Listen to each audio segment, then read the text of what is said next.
ਦੋਸਤੋ ਜਦੋਂ ਅਸੀਂ ਟਾਈਪਿੰਗ ਕਰਦੇ ਹਾਂ ਜਾਂ ਟਾਈਪਿੰਗ ਸਿੱਖਦੇ ਹਾਂ ਤਾਂ ਇਸ ਦੇ ਨਾਲ ਨਾਲ ਸਾਨੂੰ ਕੀਬੋਰਡ ਦਾ ਜਾਣਕਾਰ ਹੋਣਾ ਵੀ ਜ਼ਰੂਰੀ ਹੁੰਦਾ ਹੈ। ਆਓ ਦੋਸਤੋ ਅੱਜ ਜਾਣਦੇ ਹਾਂ ਕੀਬੋਰਡਸ ਦੇ ਬਾਰੇ ਦੇ ਵਿੱਚ, ਤਾਂ ਕਿ ਅਸੀਂ ਆਪਣੀ ਟਾਈਪਿੰਗ ਦੇ ਲਈ ਆਪਣੀ ਲੋੜ ਅਨੁਸਾਰ ਸਹੀ ਕੀਬੋਰਡ ਦੀ ਚੋਣ ਕਰ ਸਕੀਏ। ਦੋਸਤੋ ਜਦੋਂ ਅਸੀਂ ਇੱਕ ਕੀਬੋਰਡ ਨੂੰ ਦੇਖਦੇ ਹਾਂ ਤਾਂ ਉਸ ਦੇ ਵਿੱਚ ਬਹੁਤ ਸਾਰੀਆਂ ਕੀਜ਼ ਜਿਹੜੀਆਂ ਉਹ ਇੱਕ ਸੈੱਟ ਪੈਟਰਨ ਦੇ ਵਿੱਚ ਲੱਗੀਆਂ ਹੋਈਆਂ ਹੁੰਦੀਆਂ ਨੇ। ਇਸ ਨੂੰ ਕੀਬੋਰਡ ਲੇਆਊਟ ਕਹਿੰਦੇ ਨੇ। ਸਭ ਤੋਂ ਵੱਧ ਪ੍ਰਚਲਿਤ ਕਵਰਟੀ ਲੇਆਊਟ ਹੈ, ਜਿਸ ਦੇ ਵਿੱਚ ਅੱਪਰ ਰੋ ਵਾਲੀ ਜਿਹੜੀ ਸੀਰੀਜ਼ ਹੈ, ਜਿਹੜੀ ਲਾਈਨ ਹੈ, ਉਸ ਦੇ ਵਿੱਚ QWERTY ਇਸ ਤਰੀਕੇ ਨਾਲ ਕੀਜ਼ ਦੀ ਪਲੇਸਮੈਂਟ ਹੁੰਦੀ ਹੈ। ਕਵਰਟੀ ਲੇਆਊਟ 18ਵੀਂ ਸਦੀ ਦੇ ਮੱਧ ਦੇ ਵਿੱਚ ਡਿਵੈਲਪ ਹੋਈ ਇੱਕ ਕੀਬੋਰਡ ਲੇਆਊਟ ਹੈ, ਜਿਹੜੀ ਅੱਜ ਤੱਕ ਮਾਰਕੀਟ ਦੇ ਵਿੱਚ ਡੋਮੀਨੇਟ ਕਰ ਰਹੀ ਹੈ। ਸਭ ਤੋਂ ਵੱਧ ਕੀਬੋਰਡ ਜਿਹੜੇ ਨੇ ਉਹ ਕਵਰਟੀ ਲੇਆਊਟ ਦੇ ਹੀ ਬਣਦੇ ਨੇ, ਭਾਵੇਂ ਉਹ ਪੰਜਾਬ ਦੀ ਗੱਲ ਕਰ ਲਓ, ਭਾਵੇਂ ਇੰਡੀਆ ਦੀ ਗੱਲ ਕਰ ਲਓ, ਅਤੇ ਭਾਵੇਂ ਦੁਨੀਆ ਦੇ ਜ਼ਿਆਦਾਤਰ ਮੁਲਕਾਂ ਦੇ ਵਿੱਚ ਕਵਰਟੀ ਲੇਆਊਟ ਹੀ ਪ੍ਰਚਲਿਤ ਹੈ। ਇਸ ਤੋਂ ਬਾਅਦ ਫਰਦਰ ਜਿਹੜੀਆਂ ਹੋਰ ਲੇਆਊਟਸ ਡਿਵੈਲਪ ਹੋਈਆਂ ਨੇ, ਕਿਉਂਕਿ ਕਵਰਟੀ ਇੱਕ ਇਕਲੌਤੀ ਕੀਬੋਰਡ ਲੇਆਊਟ ਨਹੀਂ ਹੈ। ਇਸ ਤੋਂ ਇਲਾਵਾ ਵੀ ਵੱਖੋ ਵੱਖਰੀਆਂ ਕੀਬੋਰਡ ਲੇਆਊਟਸ ਨੇ ਜਿਹੜੀਆਂ ਕਵਰਟੀ ਤੋਂ ਬਾਅਦ ਤੇ ਵਧੀਆ ਤਰੀਕੇ ਨਾਲ ਡਿਵੈਲਪ ਹੋਈਆਂ ਨੇ। ਇਸ ਦੇ ਵਿੱਚ ਡਵਰਾਕ, ਕੋਲਮਾਕ ਅਤੇ ਮਾਲਟੋਨ ਆਦਿਕ ਕੀਬੋਰਡ ਲੇਆਊਟਸ ਆ ਜਾਂਦੀਆਂ ਨੇ, ਜਿਹੜੀਆਂ ਦੇ ਵਿੱਚ ਇਹ ਦਾਅਵਾ ਕੀਤਾ ਜਾ ਰਿਹਾ ਹੈ ਕਿ ਇਹ ਲੇਆਊਟਸ ਦੇ ਵਿੱਚ ਟਾਈਪ ਕਰਨ ਦੇ ਨਾਲ ਕਵਰਟੀ ਲੇਆਊਟ ਦੇ ਨਾਲੋਂ 60% ਤੇਜ਼ ਟਾਈਪ ਕੀਤਾ ਜਾ ਸਕਦਾ ਹੈ। ਦੋਸਤੋ ਇਹ ਤਾਂ ਹੋ ਗਈ ਗੱਲ ਜਾਣਕਾਰੀ ਵਾਲੀ, ਪਰ ਅਸੀਂ ਜਦੋਂ ਆਪਣੀ ਲੋੜ ਦੇ ਅਨੁਸਾਰ ਦੇਖਦੇ ਹਾਂ ਤਾਂ ਜ਼ਿਆਦਾਤਰ ਦੋਸਤ ਸਰਕਾਰੀ ਨੌਕਰੀ ਦੇ ਟੈਸਟ ਦੇ ਲਈ ਟਾਈਪਿੰਗ ਸਿੱਖਦੇ ਨੇ। ਸੋ ਟੈਸਟ ਦੇ ਵਿੱਚ ਜਿਸ ਕੀਬੋਰਡ 'ਤੇ ਸਾਡਾ ਟੈਸਟ ਲਿਆ ਜਾਣਾ ਉਹ ਕਵਰਟੀ ਲੇਆਊਟ ਦਾ ਕੀਬੋਰਡ ਹੁੰਦਾ ਹੈ। ਇਸ ਲਈ ਅਸੀਂ ਕਵਰਟੀ ਲੇਆਊਟ ਨੂੰ ਚੂਜ਼ ਕਰਾਂਗੇ, ਕਿਉਂਕਿ ਇਲਾਕੇ ਦੇ ਵਿੱਚ ਜੇਕਰ ਆਪਾਂ ਦੇਖੀਏ ਤਾਂ ਸਭ ਜਗ੍ਹਾ ਕਵਰਟੀ ਲੇਆਊਟ ਦਾ ਹੀ ਕੀਬੋਰਡ ਯੂਜ਼ ਕੀਤਾ ਜਾਂਦਾ ਹੈ।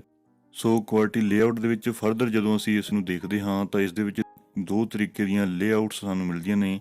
ਇੱਕ ਹੈ ਅਮਰੀਕਨ ਨੈਸ਼ਨਲ ਸਟੈਂਡਰਡਸ ਇੰਸਟੀਚਿਊਟ ਵੱਲੋਂ ਪ੍ਰਮਾਣਿਤ ਕੀਬੋਰਡ ਲੇਆਊਟ, ਅਤੇ ਦੂਸਰੀ ਹੈ ਇੰਟਰਨੈਸ਼ਨਲ ਸਟੈਂਡਰਡਸ ਆਰਗੇਨਾਈਜੇਸ਼ਨ ਵੱਲੋਂ ਪ੍ਰਮਾਣਿਤ ਕੀਤੀ ਹੋਈ ਲੇਆਊਟ। ਇਹਨਾਂ ਦੋਨਾਂ ਦੇ ਵਿੱਚ ਕੁਝ ਕੁ ਕੀਜ਼ ਜਿਹੜੀਆਂ ਨੇ ਉਹਨਾਂ ਦੇ ਸਾਈਜ਼ ਅਤੇ ਉਹਨਾਂ ਦੀ ਪਲੇਸਮੈਂਟ ਦਾ ਥੋੜ੍ਹਾ ਬਹੁਤ ਡਿਫਰੈਂਸ ਹੈ, ਅਤੇ ਇਸ ਦੇ ਲਈ ਅਸੀਂ ਆਪਣੀ ਲੋੜ ਦੇ ਅਨੁਸਾਰ ਜਿਸ ਲੇਆਊਟ 'ਤੇ ਅਸੀਂ ਸਿੱਖਣਾ ਹੈ ਉਸ ਨੂੰ ਪਹਿਲਾਂ ਹੀ ਧਿਆਨ ਦੇ ਨਾਲ ਦੇਖ ਲਵਾਂਗੇ ਅਤੇ ਉਸ ਲੇਆਊਟ ਦਾ ਹੀ ਕੀਬੋਰਡ ਅਸੀਂ ਪਰਚੇਜ਼ ਕਰਾਂਗੇ। ਉਸ ਲੇਆਊਟ ਦਾ ਕੀਬੋਰਡ ਹੀ ਅਸੀਂ ਯੂਜ਼ ਕਰਾਂਗੇ ਆਪਣੀ ਟਾਈਪਿੰਗ ਸਿੱਖਣ ਅਤੇ ਟਾਈਪਿੰਗ ਕਰਨ ਦੇ ਦੌਰਾਨ। ਇਸ ਤੋਂ ਬਾਅਦ ਦੋਸਤੋ ਜੇਕਰ ਕੀਬੋਰਡਸ ਨੂੰ ਅਸੀਂ ਕਿਸੇ ਹੋਰ ਚੀਜ਼ ਦੇ ਵਿੱਚ ਡਿਵਾਈਡ ਕਰਨਾ ਹੋਵੇ ਜਿਹੜੀ ਸਾਡੀ ਟਾਈਪਿੰਗ ਦੇ ਲਈ ਜ਼ਰੂਰੀ ਹੈ, ਤਾਂ ਉਹ ਇਹਨਾਂ ਕੀਬੋਰਡਸ ਦੀ ਮੈਕੈਨਿਜ਼ਮ ਹੋ ਸਕਦੀ ਹੈ, ਜਿਸ ਦੇ ਵਿੱਚ ਮੇਜਰ ਆਪਾਂ ਦੋ ਟਾਈਪਸ ਦੇ ਵਿੱਚ ਇਹਨਾਂ ਨੂੰ ਡਿਵਾਈਡ ਕਰ ਸਕਦੇ ਹਾਂ। ਇੱਕ ਪਾਸੇ ਹੈ ਸਾਡੇ ਮੈਂਬਰੇਨ ਕੀਬੋਰਡਸ ਅਤੇ ਦੂਜੇ ਪਾਸੇ ਨੇ ਸਾਡੇ ਮਕੈਨੀਕਲ ਕੀਬੋਰਡਸ। ਇਸ ਸਮੇਂ ਅਸੀਂ ਵਾਇਰਲੈਸ, ਵਾਇਰਡ ਜਾਂ USB ਪੋਰਟ ਵਾਲੇ ਜਾਂ ਇਸ ਤਰੀਕੇ ਦੇ, ਜਾਂ ਕੋਈ ਕਹਿ ਲਓ ਤੁਸੀਂ ਮਲਟੀਮੀਡੀਆ ਕੀਬੋਰਡ, ਅਜਿਹੇ ਦੀ ਗੱਲ ਨਹੀਂ ਕਰ ਰਹੇ। ਇਹ ਵੱਖ ਚੀਜ਼ਾਂ ਨੇ। ਅਸੀਂ ਇਸ ਟਾਈਮ ਗੱਲ ਕਰ ਰਹੇ ਹਾਂ ਮੈਕੈਨਿਜ਼ਮ ਦੀ, ਕਿ ਕੀਬੋਰਡਸ ਦੇ ਵਿੱਚ ਟਾਈਪਿੰਗ ਕਰਨ ਸਮੇਂ ਉਹਨਾਂ ਦੇ ਪਿੱਛੇ ਜਿਹੜੀ ਬੈਕ ਐਂਡ 'ਤੇ ਪ੍ਰੋਸੈਸ ਹੋ ਰਹੀ ਹੈ ਉਹ ਕਿਵੇਂ ਸਾਡੀ ਟਾਈਪਿੰਗ ਨੂੰ ਪ੍ਰਭਾਵਿਤ ਕਰਦੀ ਹੈ। ਸੋ ਇਸ ਦੇ ਵਿੱਚ ਮੈਂਬਰੇਨ ਕੀਬੋਰਡਸ ਦੀ ਜਦੋਂ ਅਸੀਂ ਗੱਲ ਕਰਦੇ ਹਾਂ ਤਾਂ ਮੈਂਬਰੇਨ ਕੀਬੋਰਡਸ ਦੇ ਵਿੱਚ ਜਿਹੜੀਆਂ ਸਾਨੂੰ ਕੀਜ਼ ਸਾਡੇ ਸਾਹਮਣੇ ਦਿਖਦੀਆਂ ਨੇ, ਉਹਨਾਂ ਦੇ ਪਿੱਛੇ ਇੱਕ ਪਲਾਸਟਿਕ ਦੀ ਸ਼ੀਟ ਹੁੰਦੀ ਹੈ ਜਿਸ ਨੂੰ ਮੈਂਬਰੇਨ ਕਹਿੰਦੇ ਨੇ। ਉਸ ਪਲਾਸਟਿਕ ਦੀ ਸ਼ੀਟ 'ਤੇ ਪਲਾਸਟਿਕ ਦੇ ਹੀ ਬਟਨ ਜਿਹੜੇ ਬਣੇ ਹੁੰਦੇ ਆ, ਅਤੇ ਜਦੋਂ ਅਸੀਂ ਬਾਹਰੋਂ ਕੀ ਨੂੰ ਪ੍ਰੈਸ ਕਰਦੇ ਹਾਂ ਤਾਂ ਉਹ ਪਲਾਸਟਿਕ ਜਿਹੜੀ ਹੈ ਉਹ ਪ੍ਰੈਸ ਹੋ ਜਾਂਦੀ ਹੈ, ਤਾਂ ਕੀ ਜਿਹੜੀ ਆ ਉਹ ਟਾਈਪ ਹੋ ਜਾਂਦੀ ਹੈ ਕੰਪਿਊਟਰ ਦੇ ਵਿੱਚ। ਸੋ ਇਹਨਾਂ ਕੀਬੋਰਡਸ ਦੇ ਵਿੱਚ ਕਿਉਂਕਿ ਪਲਾਸਟਿਕ ਯੂਜ਼ ਹੁੰਦੀ ਹੈ, ਇਹਨਾਂ ਦੀ ਆਵਾਜ਼ ਜਿਹੜੀ ਹੈ ਬਿਲਕੁਲ ਘੱਟ ਹੁੰਦੀ ਹੈ। ਸੋ ਦੂਜੇ ਪਾਸੇ ਦੋਸਤੋ ਮਕੈਨੀਕਲ ਕੀਬੋਰਡਸ ਦੇ ਵਿੱਚ ਹਰ ਇੱਕ ਕੀਜ਼ ਦਾ ਅਲੱਗ ਜਿਹੜਾ ਸਾਂਚਾ ਬਣਿਆ ਹੁੰਦਾ ਹੈ, ਉਹ ਸਾਂਚੇ ਦੇ ਵਿੱਚ ਸਪਰਿੰਗ ਹੁੰਦਾ ਹੈ, ਸਪਰਿੰਗ ਦੇ ਉੱਪਰ ਸਵਿਚ ਹੁੰਦਾ ਹੈ, ਉਸ ਦੇ ਉੱਪਰ ਜਿਹੜੀ ਕੀ ਹੈ ਉਸ ਨੂੰ ਪਲੇਸ ਕੀਤਾ ਹੁੰਦਾ ਹੈ। ਜਦੋਂ ਅਸੀਂ ਕੀ ਨੂੰ ਪ੍ਰੈਸ ਕਰਦੇ ਹਾਂ ਤਾਂ ਸਪਰਿੰਗ ਜਿਹੜਾ ਉਹ ਪ੍ਰੈਸ ਹੁੰਦਾ ਹੈ ਅਤੇ ਕੀ ਜਿਹੜੀ ਹੈ ਉਹ ਟਾਈਪ ਹੁੰਦੀ ਹੈ ਕੰਪਿਊਟਰ ਦੇ ਵਿੱਚ। ਜਦੋਂ ਕੀ ਨੂੰ ਆਪਾਂ ਛੱਡਦੇ ਹਾਂ ਤਾਂ ਸਪਰਿੰਗ ਜਿਹੜਾ ਹੈ ਦੁਬਾਰਾ ਆਪਣੀ ਪੋਜੀਸ਼ਨ 'ਤੇ ਆ ਜਾਂਦਾ ਹੈ। ਸੋ ਮਕੈਨੀਕਲ ਕੀਬੋਰਡ ਦੇ ਵਿੱਚ ਆਵਾਜ਼ ਜਿਹੜੀ ਹੈ ਉਹ ਜ਼ਿਆਦਾ ਆਉਂਦੀ ਹੈ, ਕਿਉਂਕਿ ਇਸ ਦੇ ਵਿੱਚ ਮੈਟਲ ਦਾ ਯੂਜ਼ ਕੀਤਾ ਹੁੰਦਾ ਹੈ। ਸੋ ਦੋਸਤੋ ਅਸੀਂ ਆਪਣੀ ਲੋੜ ਦੇ ਅਨੁਸਾਰ ਜੇਕਰ ਅਸੀਂ ਟਾਈਪਿੰਗ ਸਿੱਖਣੀ ਹੈ ਟਾਈਪਿੰਗ ਟੈਸਟ ਦੇ ਲਈ ਤਾਂ ਉੱਥੇ ਚਾਂਸਸ ਨੇ ਕਿ ਮੈਂਬਰਨ ਕੀਬੋਰਡ ਹੋਵੇਗਾ। ਪਰ ਜੇਕਰ ਅਸੀਂ ਟਾਈਪਿੰਗ ਕਰਦੇ ਹਾਂ ਕੋਈ ਕਿਤਾਬ ਲਿਖਣ ਦੇ ਲਈ, ਗੇਮਿੰਗ ਦੇ ਲਈ ਜਾਂ ਆਪਣੇ ਸ਼ੌਂਕ ਦੇ ਲਈ, ਤਾਂ ਉਸ ਸਮੇਂ ਮਕੈਨੀਕਲ ਕੀਬੋਰਡ ਜਿਹੜਾ ਹੈ ਉਹ ਤੁਹਾਡੇ ਲਈ ਆਪਸ਼ਨ ਹੋ ਸਕਦਾ ਹੈ, ਕਿਉਂਕਿ ਮਕੈਨੀਕਲ ਕੀਬੋਰਡ ਇੱਕ ਤਾਂ ਲੌਂਗ ਲਾਸਟਿੰਗ ਹੈ ਤੇ ਉੱਪਰੋਂ ਮਕੈਨੀਕਲ ਕੀਬੋਰਡ ਇਸ ਲਈ ਮੰਨੇ ਗਏ ਨੇ ਕਿਉਂਕਿ ਇਸ ਦੇ ਵਿੱਚ ਟਾਈਪਿੰਗ ਸਮੇਂ ਜਿਹੜੀ ਟਾਈਪਿੰਗ ਦੀ ਫੀਡਬੈਕ ਹੈ ਉਹ ਇੰਨੀ ਜ਼ਿਆਦਾ ਕਲੀਅਰ ਹੈ ਕਿ ਸਾਨੂੰ ਐਗਜ਼ੈਕਟ ਪਤਾ ਲੱਗ ਜਾਂਦਾ ਹੈ ਜਦੋਂ ਅਸੀਂ ਸਪੀਡ ਦੇ ਵਿੱਚ ਟਾਈਪ ਕਰ ਰਹੇ ਹੁੰਦੇ ਹਾਂ ਕਿ ਹੁਣ ਇਹ ਕੀ ਪ੍ਰੈਸ ਹੋ ਗਈ ਹੋਈ ਹੈ।